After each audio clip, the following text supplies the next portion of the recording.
Comecei a ler um manhwa que eu tinha baixado no meu celular há um tempo. Era muito louco e muito bom, então resolvi trazer pro canal. A obra é chamada O Gênio do Teleporte da Academia. Começa explicando um jogo, Mundo Etéreo. E mano, é um típico simulador de namoro.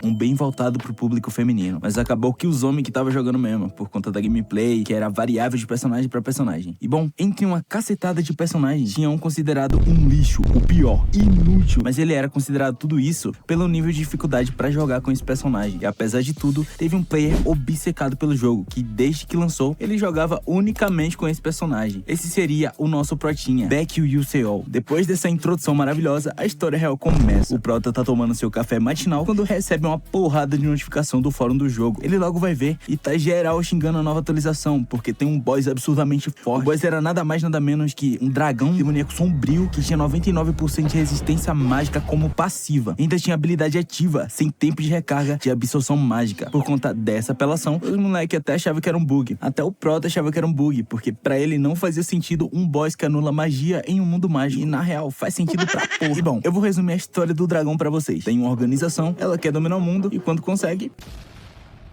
spawna o dragão fodão, e é isso. Bom, eu acho que isso daí não foi a história do dragão, mas é o que tá escrito. E o nosso protagonista nem tinha se ligado na história do jogo. 90% do continente tinha sido dominado pelos inimigos, porque ele só tava focando no PVP do jogo. Mas o prota, sabendo que talvez seja um bug, no lugar dele esperar arrumar, não, ele simplesmente decide que vai sair no soco mesmo. Já faz o login e o maluco tá bem confiante. Isso porque ele treinou muito o uso da skill dele. Detalhe, skill de um personagem que é o único, repito, o único no jogo que não consegue usar magia. Isso é louco, não compensa. Tá bom então. Não, até agora não fazia sentido um bicho que come magia. Mas em um mundo de magia tem um cara que não pode usar magia, o único. Não, tudo certo daí. Mano, isso tá muito roteirizado. Tipo, o boss vai fazer o quê? Quem quer counter de quem aqui, meu amigo? Olha lá, agora ele pode usar magia, mas só uma. O único poder do personagem é teleporte, ele é o Minato. Daí você pensa, mas como que é o mais difícil, sendo que ele só teleporta? Pensando por esse lado, Cara, pra mim é até emocionante. O que deixa esse personagem difícil é que o teleporte é completamente aleatório, não tem como controlar a distância. E até então, ainda dá pra usar de boa. Mas acontece que não é literalmente um teleporte. O boneco que simplesmente se move rápido o suficiente pra aparecer um. Ou seja, sendo aleatório, significa que se ele bater em uma parede, por não ter controle dessa velocidade, ele vai de coma. E como se não bastasse tudo isso, a recarga e o consumo de mana são altíssimos. E pra logicar completamente, o personagem fica 2 segundos sem poder se mover depois de teleporte. Porém, o nosso protagonista conseguiu burlar completamente. O cara consegue saber pra qual direção vai por pura percepção e também conseguiu anular a penalidade. E o pulo do gato real é que, apesar de custar muita mana, o personagem não tem mana. Ou seja, nem tu e nem eu entendeu nada. E sobre a batalha com o dragão, bom, meio que a gente já pode imaginar. Se o moleque não tem mana, o dragão vai counterar absolutamente nada. Foi easy, foi clean, meus amigos. E o protagonista ainda fica surpreso. Ele é ator demais. Ele fica todo felizão e decide que vai contar pro fórum que matou o boss. Mas é aí que o sistema aparece.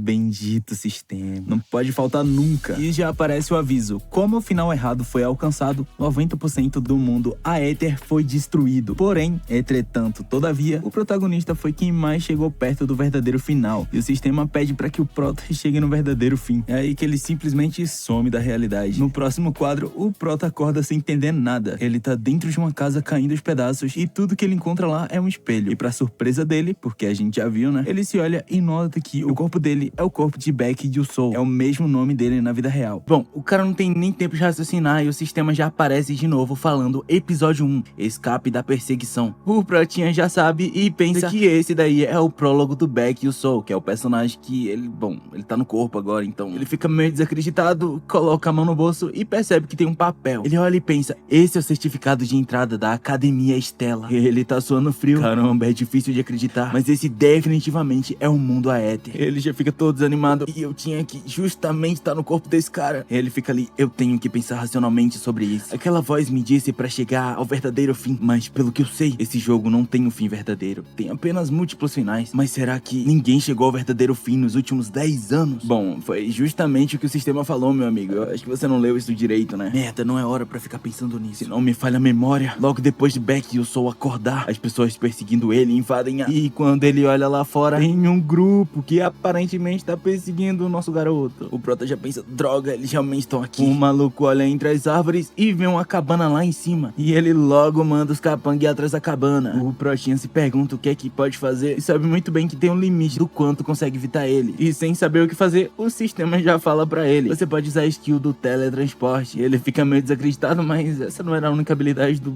personagem, ué. Uma explicaçãozinha é que o corpo do protagonista tava sofrendo da síndrome do vazamento de mana. Então Beck e o Soul não conseguiam acumular mana no seu corpo. E a única esperança que o nosso protinha tinha era a habilidade que ele praticou por toda a vida dele. E aparentemente a distância máxima do teleporte é de 9 metros e ele só pode ser usado a cada 3 segundos. Por incrível que pareça, o protagonista tem uma reação super normal que qualquer pessoa teria. Ele fica ali, ué, tá dizendo que eu posso usar teleporte? Mas eu só fazia isso usando um mouse e teclado, irmão. Tá maluco? Mas também não é como se ele tivesse muito tempo pra ficar pensando, né? Ele percebe que os malucos já estão chegando e o protagonista simplesmente sai correndo da cabana. Os caras que estão perseguindo ele logo percebem que ele saiu correndo e vão atrás. E a primeira parte do tutorial é evitar os perseguidores usando teletransporte. O protagonista menciona que os perseguidores usam botas mágicas, então eles têm mais velocidade que o protagonista pra correr na neve. E além do mais, o único jeito de escapar com sucesso é usando o teletransporte. Ele fica ali tentando colocar na mente que ele já usou várias vezes, mas ainda assim é muito arriscado. Porém, o time está gravado em sua memória muscular. Os malucos ficam reclamando atrás dele que ele não vai parar de correr, e o protagonista percebe que logo mais ele vai ser alcançado. E a maior desvantagem do teleporte é que se o usuário falhar em controlar a distância, ele pode colidir com um objeto e morrer instantaneamente. Meu Deus, isso já foi explicado tantas vezes. Contudo, quando é o nosso protinho usando, a parada é diferente. Quando o perseguidor finalmente alcança ele e dá um ataque, o nosso protinho já usa o teletransporte pra fugir. Ele consegue e os malucos ficam ali se perguntando se ele usou um teletransporte. E o chefe fala pra eles não vacilarem, porque depois de usar o teletransporte, o usuário fica paralisado por 2 segundos. Então, na verdade, isso seria bom pra eles. Só que quando o cara olha pro prota, ele continua correndo que nem louco. Bom, ainda não teve nenhuma explicação do porquê ele não fica paralisado, mas o protagonista continua correndo e pensa que tem que usar o terreno a favor dele com muito cuidado. Na realidade, 99% dos usuários que jogam com Beck e o Soul não conseguem passar esse tutorial. E até mesmo 0,1% que conseguiu foi incapaz de superar a parede do controle de distância do teletransporte. E o teletransporte contínuo. Ele começa a fazer uma contagem de 3-1 e usa o teletransporte de novo. O cara lá atrás fica pensando que ele é um maluco por estar usando o teletransporte num terreno todo louco. Ele então fala com os capangas dizendo que as pessoas que conseguem usar magia têm que ir na frente e usar ataques à distância. O protagonista olha pra trás rapidamente e percebe que eles estão tentando usar magia. E essa já era a segunda parte do tutorial. Use o teletransporte para desviar das flechas mágicas voando em sua direção. Ele fala que no jogo é muito mais fácil porque ele vê tudo por monitor, então era de boa desviar. Porém, em primeira pessoa, a história é completamente diferente. É aí que lá vem o sistema dando habilidades derivadas da síndrome do vazamento de mana, que seria o sexto sentido e a aceleração cognitiva. Na mesma hora, os caras lançam magia e o protagonista de alguma forma consegue sentir de que direção e onde eles vão atingir. Ele já desvia enquanto corre e usa o teletransporte novamente para escapar da última flecha mágica. Ele pensa que foi por pouco e finalmente chega na parte 3 do tutorial. Atravesse um cânion usando o teletransporte. E rapaz, sendo sincero, isso daqui tá um pouco difícil demais, não? E o protagonista fala que o único jeito de atravessar é controlando a distância do teletransporte perfeitamente. E em seguida, ele encontra os magos que estão de passagem e consegue escapar. E aí sim é o fim do tutorial. Porém, essa última parte era uma loucura completa. Ele tinha que cancelar a habilidade de teletransporte em 0,1 segundo no momento perfeito. E bom, se ele falhar uma única vez, provavelmente vai de arrasta pra cima bem ali. Ele vê que há 20 pedras flutuantes e 0,1 segundo é mais fácil falar do que fazer. Ele se pergunta que tipo de maníaco alucinado faz um tutorial assim. E bom, eu acho que ele, né? E o maluco ainda fala que, pra ser sincero, isso é muito razoável. E o maior problema é os malucos que tá correndo atrás dele. E analisando o tempo de recarga da habilidade, ele vê que não vai conseguir passar desse tutorial. Então, o método mais provável dele sobreviver é matando todos os perseguidores. Mas eu não entendi. Esse daí não era o maior problema? Pelo visto, o protagonista é meio maníaco mesmo. E já atrás de umas rochas, o protagonista fica pensando que até ele acredita que isso é uma loucura. Até porque nosso menino sabe que nunca lutou antes. Se fosse tentar fazer isso no jogo, seria impossível. Até porque não tinha essa alternativa no próprio tutorial do jogo. Mas ele pensa que isso é realidade. Então nenhuma regra diz que ele tem que seguir cegamente o sistema do jogo. O protagonista pensa que o pensamento de matar alguém não o incomoda nem um pouco. Rapaziada, o protagonista era um psicopata antes mesmo de ir pra esse mundo. O garoto fica confiante e vai de frente pros caras. O maluco ali, já percebendo que ele deu a cara, fala pra todo mundo pegar ele. O primeiro tá indo achando que ele é um idiota por tá tentando enfrentar todos eles sozinho. E o protagonista já tá ali, distância do alvo 8,7 metros. E já usa o teletransporte. Instantaneamente o protagonista aparece perfurando seu inimigo. Ele finaliza e pensa que o sentimento claro de sangue escorrendo pelos dedos não faz sentir nenhuma culpa. Isso porque se ele não fizer nada, quem vai acabar indo de Vasco vai ser ele. O protagonista dá outro golpe lançando o corpo do cara pro resto dos inimigos. Todo mundo fica surpreso que assim que olha de novo pro protagonista, ele já tá correndo novamente. O protagonista tá pensando, eu lidei com um deles, mas o próximo ataque não vai ser fácil. Ele olha em volta e logo percebe que tá quieto demais. Ele se pergunta se os caras desistiram de perseguir ele, porém, quando ele olha pra cima, todos eles já estavam lá. O protagonista tenta pensar em fazer alguma coisa, mas nessa hora o pé dele escorrega no gelo. E pra piorar, o carinha percebe e manda todos os magos atacar. E lá vai magia de fogo pra todo lado. Nosso protagonista tá completamente cercado. Até que, olhando pro penhasco, ele vê que tem um galho. Ele usa o teleporte, mas a explosão acontece. Fica uma cratera e o cara percebe que ele conseguiu escapar. É aí que Beck e o Sol vem de cima e já dá mais um ataque num dos caras. Ele fala ali que uma das peculiaridades do teletransporte é que ele mantém o mesmo momento antes e depois de usar. Uma breve explicação é que se você estiver correndo, pulando, caindo ou girando antes de teleportar, você vai continuar com esse mesmo movimento logo após sair do teleporte, como se só tivesse soltado o espaço, mas sem quebrar a física. Mais um de link na bio e o cara fica surpreso. Porém, o nosso protagonista tá nitidamente cansado, pensando que agora só restam 2 deles. Ele sabe que se não for rápido o suficiente, o resto dos perseguidores vão acabar alcançando ele ali. O cara acha ele estranho por ter uma velocidade de reação muito rápida para um mago. Ele pergunta quem é o nosso protagonista, e ele tá só ali pensando que a velocidade de reação dele é mesmo mais rápida que a da maioria dos jogadores profissionais. Mas isso é apenas quando o assunto é jogo, e que ele não pode ficar desviando dos ataques pra sempre, especialmente num alcance tão próximo. Dito isso, Beck e o Sol partem novamente pra cima. O chefe dos caras fala que já entendeu o estilo de luta do nosso protinho. Percebe que tudo que ele sabe usar é o teletransporte e uma adaga. Então, contanto que ele proteja o rosto e o pescoço, a adaga nunca vai arranhar ele. O maluco até ativa a magia e manda o Prote com tudo. Porém, o nosso protagonista, que não é idiota, usa o teletransporte pro carinha que tava do lado. O maluco fica ali com cara de besta. Com isso, ele leva mais um. O maluco fala, droga, mais cedo você continuou fugindo como um rato que nunca lutou antes. E agora, o protagonista fala que é verdade, que cedo tava fugindo, mas agradece por ter ajudado ele a melhorar as habilidades. O cara se irrita, dizendo que só tava pegando um leve, mas que dessa vez vai mandar ele pro além. O protagonista continua confiante e já parte pra cima. Ele pega uma lança que tava cravada na neve, joga e parte em direção pro cara. O cara, por outro lado, pensa que o que ele tá tentando fazer é usar a flecha como distração e usar o teletransporte pra ir pra trás dele. Ele fala que não vai deixar ele fazer do jeito que ele quer. E logo após defender a lança, ele já dá um pré-fire ali com a espada pra trás. Só que aparentemente o nosso protinho não tá lá, meus amigos. O cara percebe a cagada que fez, mas já é tarde. O protagonista já estava planejando atacar ele pela frente desde o começo. O sistema aparece dizendo que o tutorial acabou. Ele ganha XP e o sistema também avisa que o projeto Constellation prometeu recompensas adicionais por desenvolver uma história única. Nosso garoto tá cansado e ao olhar pro lado ele percebe o mar de sangue que causou. Ele começa a pensar que isso realmente não é um sonho. O primeiro teleporte, a primeira batalha e o primeiro assassinato. O protagonista levanta ofegante pensando em ir embora, mas antes ele decide dar uma luteada nas skills que ele fez. Mas ele tem que ser realista de qualquer jeito, já que não tem dinheiro. Ele já mexe no bolso dos caras e encontra um monte de moeda de ouro, o equivalente a 2 milhões de wons, que dando uma olhada aqui é aproximadamente 8 mil reais. Depois de pegar o dinheiro, ele diz que o problema agora é ter que atravessar o penhasco. É nessa hora que ele escuta uma voz e vê que tem um monte de gente do outro lado do penhasco. Aparentemente o pessoal viu o protagonista do outro lado e pergunta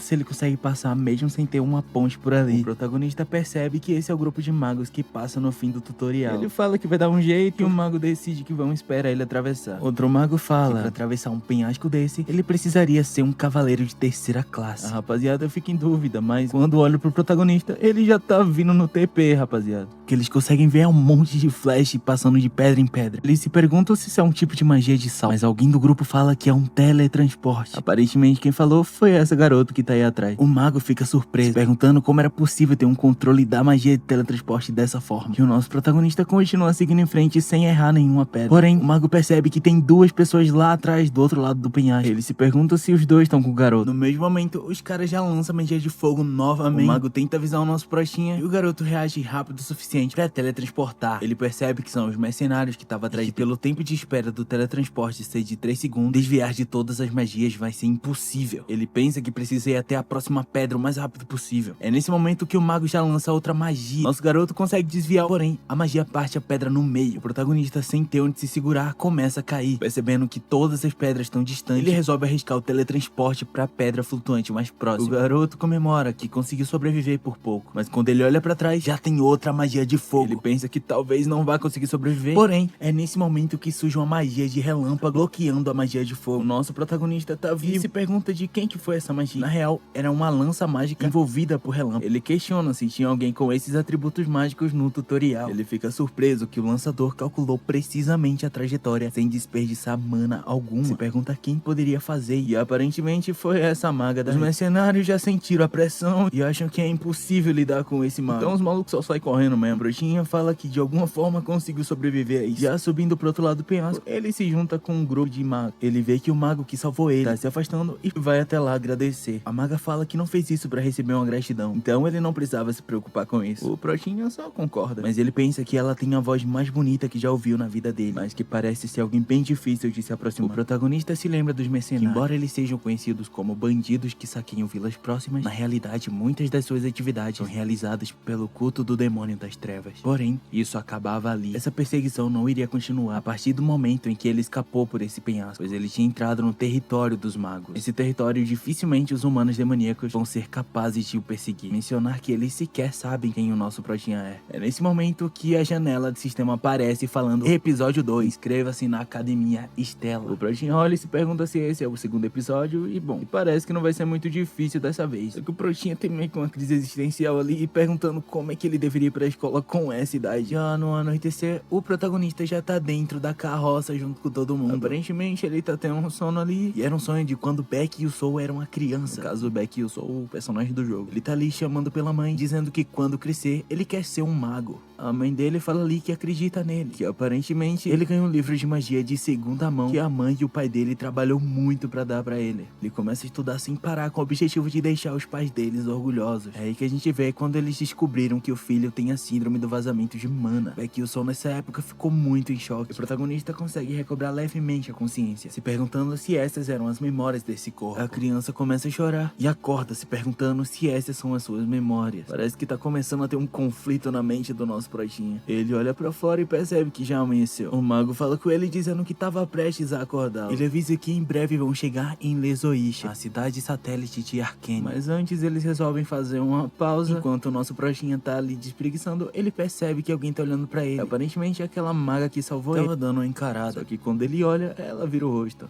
Ele pensa que ela é tímida, mas estava contente. Pelo menos nesse mundo, eles já estavam próximo dos tempos da modernidade. Ele começa ali a fazer uma explicação sobre a magia que existe nesse mundo, que em cidades seguras, trens e navios voadores, assim como barcos de dobra, são utilizados para fazer longas viagens. Ele explica que estão a caminho de Lezoisha para embarcarem em um barco voador. Lezoisha está no caminho para Arcane, e o verdadeiro episódio começa em Arcane. Existem torres de magia renomadas, bem como ordens de cavaleiros mágicos e 5 academias prestigiadas em Arcane. E a academia com os magos mais poderosos e os alunos mais habilidosos é a Academia Estela. Por isso Estela é cheia de gênios e nobres de todas as partes do mundo. O protagonista se pergunta como é que o personagem dele conseguiu ser admitido na academia. E é aí que ele lembra que ainda não checou a janela de status dele. Ele pensa que se não fosse pelo sexto sentido e a aceleração de detecção, ele já teria morrido há muito tempo. De novo vem aquela explicação de que ele tem a síndrome do vazamento de mana, e que por seu corpo ter essa condição, é aí que ele consegue ser super sensível a qualquer mana ao redor dele. Agora, olhando pros status, o Protinha pensa que não é nada mal pra um status iniciante, porque Beck Yusoul originalmente tinha uma sensibilidade muito baixa, mas parece que isso tirou parte das estatísticas do personagem Beck Yusoul que ele mesmo criou. Ele explica que no mundo Aether não existe apenas um nível, mas um para cada status. Sinceramente, eu não vou seguir a explicação dele não, porque todo mundo já tá manjado disso aqui. A diferença é que, no lugar de números, eles usam estrelas pra representar o nível em que tá cada status. Uma estrela representando o nível mais baixo e 9 estrelas representando o nível mais alto. Mas ele diz que é praticamente impossível alcançar 9 estrelas, pois ele jogou o jogo por mais de 10 anos e o maior número de estrelas que ele conseguiu foi 8. E isso que ele conseguiu apenas em vigor e sensibilidade, ou seja, os outros status ainda nem chegaram lá. Então ele decide que por agora vai investir somente em sensibilidade, e aparentemente vai servir para melhorar o sexto sentido e a velocidade de reação. Feito isso, o problema agora é a síndrome do vazamento de mana. O Prota sabe que se não resolver resolver isso logo, não vai conseguir viver por muito tempo. Que a ideia dele é evoluir a síndrome do vazamento de mana para segredos da natureza o mais rápido possível. E o meio para conseguir isso está na Academia Estela. O sistema então avisa que o Protinha perdeu algumas notificações, mas antes que ele vai dar uma olhada, um dos magos chama ele de novo para voltar para a viagem. O Protinha confirma, dizendo que já vai. Enquanto isso, aquela maga de cabelo azul tá olhando para ele de novo. Um tempo depois, já dentro do navio, tem um monte de nobre conversando. Um deles vira pro lado e comenta com o amigo que o nosso Protinha parece uma criança perdida olhando em volta, como se nunca tivesse visto um navio voador antes, e que claramente ele era um caipira. Ele fica todo irritadinho dizendo que não entende porque a Estela permite a entrada de camponeses. Já vai pra cima do Prota falando uma baboseira e o Prota simplesmente olha pra ele, vira e suspira. Foi ignorado completamente. O Protinha ainda pensa, crianças são iguais em qualquer lugar e em qualquer mundo. O cara começa a ficar ainda mais irritado e manda o Prota parar. Mas o cara nota que atrás dele tá rolando uma conversa um pouquinho alta demais. Ele se vira se perguntando por que estão falando tão alto. É aí que ele vê uma garota de cabelos brancos. E ele logo percebe que essa é a princesa Bion. O Protinha olha pra trás e se pergunta se o que ele disse foi Bion. Ela vai passando e aquele trouxa já vai falar com ela. Ela dá uma encarada de canto e o moleque já treme. O pior é que esse cara merece ser ignorado mesmo, mano. Ela vai seguindo e o inacreditável é que o Protinha fica parado ali de costas só pra fazer essa imagem muito da hora. Ele pensa, então ela é a vilã desse mundo. Ele explica, Hong Bion é uma das personagens principais desse jogo. Ela e a protagonista feminina sempre entram em discussões e ela morre no final. Obrigado, Prota, pelo spoiler. Ele fala que não importa o caminho que você escolha, ela vai brutalmente de arrasto em todos os finais. E em outros, ela é intimidada por todos da academia antes de ser expulsa. E em uma dessas, ela passa por algo tão vergonhoso que nunca mais aparece em público. É como se os desenvolvedores tivessem ressentimentos pessoais e quisessem que ela sofresse, não importa o que acontecesse. Ele diz que ouviu dizer que ela é muito popular entre os jogadores homens, porque ela com certeza é muito bonita. E o Protinha sente que se falar com ela, ela vai acabar matando ele. Nessa hora, a barriga dele começa a fazer barulho e ele pensa que tá na hora de comer alguma coisa. Na praça de alimentação, ele olha e vê que tudo é absurdamente caro. Ele simplesmente desiste e diz que vai comer quando chegar em Arcânio, mas eu tenho certeza que lá também vai ser bem caro. Ele vai andando e é aí que a equipe de comunicação do navio começa a dar um anúncio dizendo que eles estão chegando em Arcânio em 10 minutos e que, por favor, eles dirijam-se para a casa do cara, para o primeiro andar. O Protinha sorri dizendo que finalmente tá começando e que de qualquer forma essa é agora a realidade dele, então ele vai ter que fazer o que for preciso para sobreviver. Só que o nosso Protinha começa a ficar um pouco inseguro, se perguntando se vai conseguir realmente sobreviver na Academia Estela. Ele pensa que queria ter algo que pudesse ajudar ele nessa situação. E aí que ele lembra que tem uma notificação que ele ainda não leu. Ele logo vai ver, e a notificação diz que o Projeto Stellation ofereceu a ele uma recompensa especial, uma versão rebaixada dos itens que ele usou no jogo, uma versão rebaixada das habilidades que ele adquiriu no jogo. O Protinha diz que parece que essa janela de sistema pelo menos tem alguma ética comercial. Ele se pergunta o que devia pegar. Ele então tenta pegar uma das habilidades, mas o sistema avisa que ele não vai conseguir fazer isso porque falta poder narrativo. Então ele precisa acessar parte das histórias que são meio ocultas ali. Então ele vai procurando itens de nível baixo que ele tinha e ele se pergunta se é possível pegar o óculos Bulbul, nome um tanto estranho de se chamar, mas tudo bem. O sistema então avisa que é possível ser fornecido esse item e o protagonista então aceita. O protagonista diz que nunca imaginou que chegaria um dia em que ele realmente usaria essa coisa. Ele então explica que o óculos Bulbul é um item que contém todas as informações que ele coletou enquanto jogava o jogo. No mundo Aether, era possível lembrar e ler informações sobre monstros, caçadores ou conhecimento adquirido. Então os jogadores desenvolveram vários itens para armazenar informações da maneira deles. E o Protinha obviamente também fez isso. E ele fez isso nesse óculos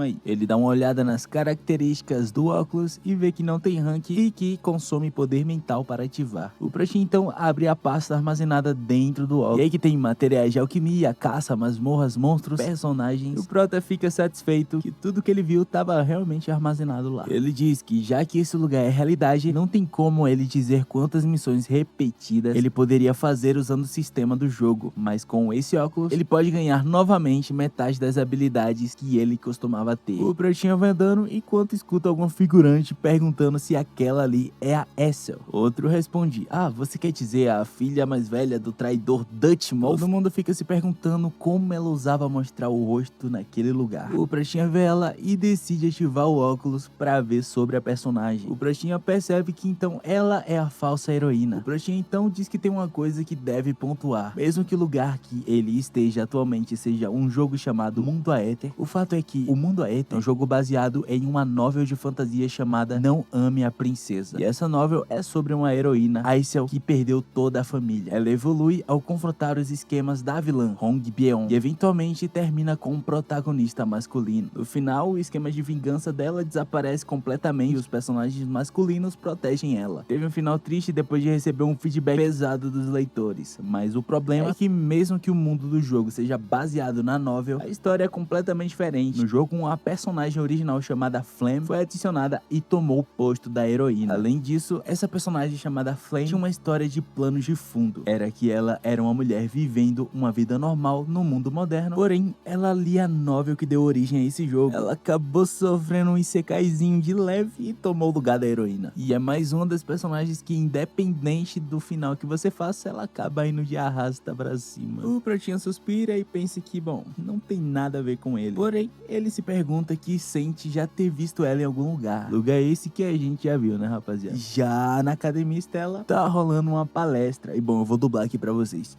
Como vocês já estão cientes, os humanos demoníacos sombrios são os magos esses que abraçaram poderes sobrenaturais e foram transformados em monstros. Até mesmo nesse momento, humanos demoníacos sombrios continuam com suas invasões, abrindo portais de persona ou liberando masmorras antigas para invadir o mundo mágico do mundo dos fundos. Nosso destino como magos é proteger o mundo das forças das trevas. Um dos estudantes fala que a dublagem tá muito ruim e o outro fala que é melhor eu parar. Aí o velhinho fala que em seguida eles vão ter uma data de cerimônia para os 4 estudantes que foram admitidos com pontuações altas. Ele então pede para os 4 subir. Não é por nada não, mas eu acho que são 5, né? Mas tudo bem. Vamos dar um desconto pro senhorzinho aí. O Protinha fala que os caras tão brilhando, encaixando muito bem com a posição de personagem principal. Entretanto, o mais chamativo entre todos é, obviamente, o representante dos calouros, Ma Yuseon. Sendo sincero, o miserável tem cara de protagonista mesmo. O Protinha fala que esse é um personagem que melhor se adequa com aquela frase: entre o céu e a terra existe um, o qual impera com poder comum, nascido, abençoado, chamado o honrado. Já dizia a nova tropa em 2024. Brincadeiras à parte, esse personagem é tão forte que chegou às 9 estrelas, que são impossíveis de chegar de acordo com o nosso Protinha. E a ideia do Prota é que se ele não conseguir alcançar o verdadeiro final, ele pelo menos tem que evitar deixar esse carinha aí virar do mal. Porém, isso vai depender totalmente da Flame. E já que eles praticamente vieram do mesmo mundo, pode ser que ele tenha uma chance de se aproximar dela. Mas as coisas ficariam complicadas se ela o considerasse um inimigo. Porém, já que ele tem vantagem em termos de informação, ele não precisa arriscar nada por agora. Até porque ficar próximo dela vai o afetar severamente, já que além da habilidade de purificar humanos demoníacos sombrios, ela também tem uma habilidade que permite empobrecer aqueles ao redor dela. Ele diz que o papel dele é dar suporte para os personagens principais de longe e não se envolver além do necessário com ele. Finalmente a palestra acaba e o sistema avisa que o episódio 2 foi concluído. E já dentro da academia, o Protinha já tá na primeira aula dele. Ele tá pensando que já faz tempo desde que ele se graduou na faculdade, que é meio estranho virar um estudante novamente. É aí que ele pega um relógio de bolso na mão e fala que ter esse relógio ajuda bastante, e que o relógio de bolso da Estela é um relógio que comprova que você é estudante da academia de magia mais prestigiada do mundo. E com a posse desse item, você conseguirá um serviço e tratamento mais prestigiado do que a maioria das pessoas. O Protinha tá cantarolando, pensando que quer usar esse negócio o mais rápido possível. E aí que o professor entra na sala. Ele manda todo mundo se sentar e diz que vai começar as avaliações e que os alunos deveriam guardar todos os materiais, não serão necessários. Que para os alunos que usam óculos, terão que ser examinados previamente. O Protinha fica um pouco surpreso, percebendo que logo depois da cerimônia de entrada já tem uma prova. Ele fala que o currículo da Academia Estela é mais rigoroso do que as universidades coreanas, pois você logo tem uma prova no primeiro dia de aula. E essa é a prova chamada de avaliação de organização de classe, ou seja, é uma prova para saber em qual classe um aluno vai ficar. Eu tô imaginando que com óculos do Protinha ele vai ficar na sala dos cara bravo. O professor distribui todas as provas e grita que podem começar. O Protinha dá uma olhada e percebe que não entende absolutamente nada do que tá escrito.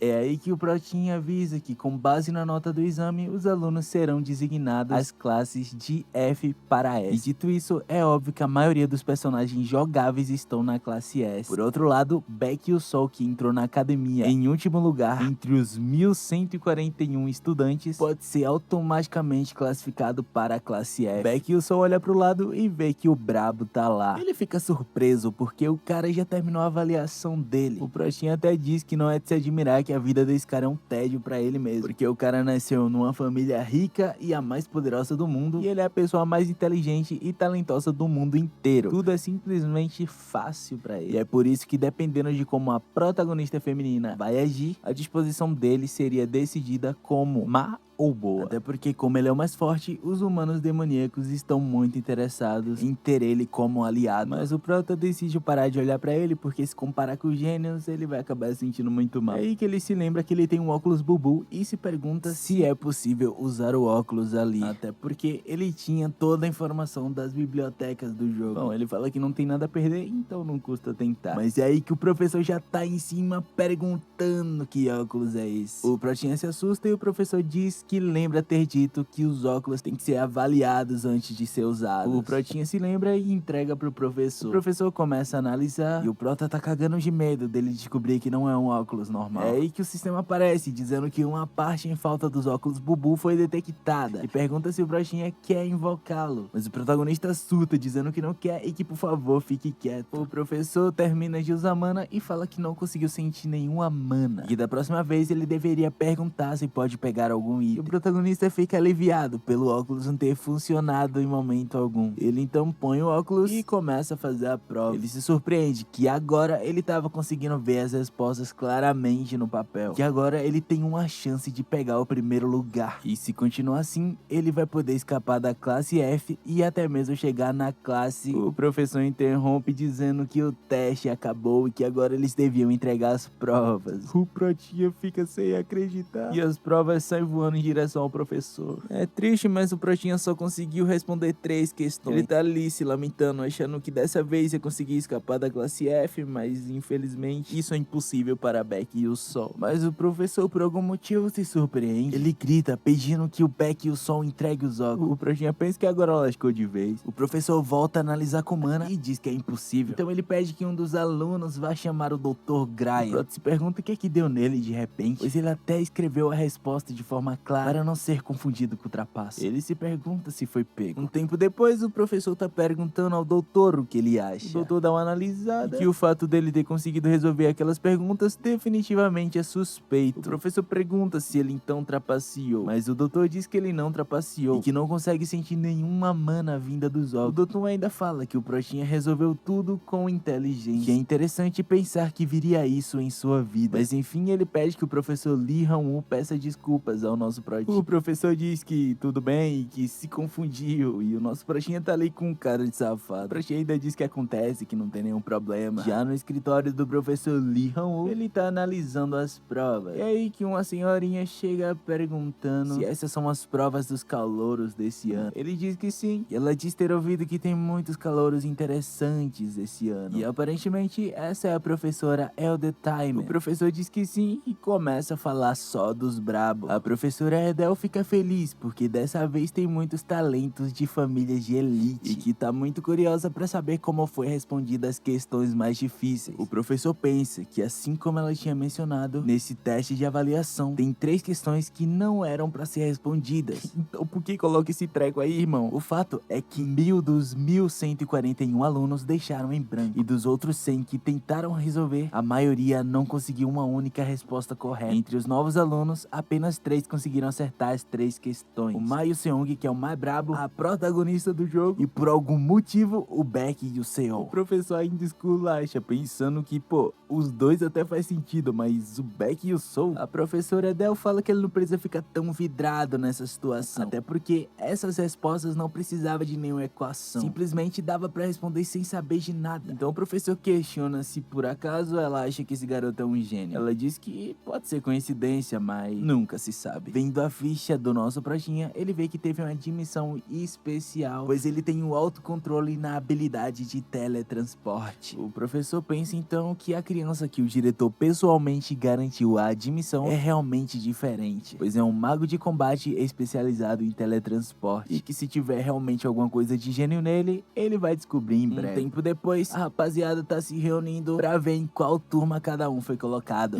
Um dos caras tá comentando ali: minha mãe me disse pra eu não voltar pra casa se eu não estiver na turma A. Coitado desse maluco aí, mano. E o Pratinha tá irritado porque ele tem que pessoalmente ver em que turma ele ficou, quando no jogo ele só tinha que dar uns cliques e tava tudo resolvido. Ele vai se aproximando e um figurante aleatório dá uma olhada pra ele, se perguntando se aquele é Beck e o Soul. Os cara fala que ouviu dizer que ele ficou com 0 no teste de aplicação mágica e não acredita que alguém como ele conseguiu entrar na Academia Estela. O Pratinha vai andando, pensando que pode reclamar o quanto quiser e ele só quer chegar em qualquer classe e tanto faz. Ele então procura na classe F e percebe que o nome dele não tá lá. Ele fica em choque, achando que os caras reprovou ele porque ele só respondeu 3 questões. É quando ele escuta de canto alguém falando o nome dele, dizendo que algo tá errado. É aí que o Pratinha vai dar uma olhada no que estavam falando dele e por algum motivo o nome dele tá na classe S. O protagonista fica surpreso porque alguém como ele iria alcançar a turma S. Ele começa a explicar que o lugar onde os alunos mais especiais da melhor escola de magia, a Academia Estela, se reúnem é diferente das outras turmas com muitas salas por turma. A turma S tem apenas 41 alunos e apenas uma sala. E por algum motivo ele foi atribuído para a turma S, e que provavelmente isso é algum erro. Mas se por algum motivo isso for realmente verdade, ele vai acabar se encontrando com os personagens principais com muita frequência. E isso era tudo que ele menos queria. Mas já que ele tá ali, não tem como mudar de turma. Então ele vai ter que fazer o melhor pra ter uma presença discreta. Ele vai saindo, mas aparentemente alguém tá olhando pra ele. Essa pessoa então pede que o Pratinha deixe o like no vídeo.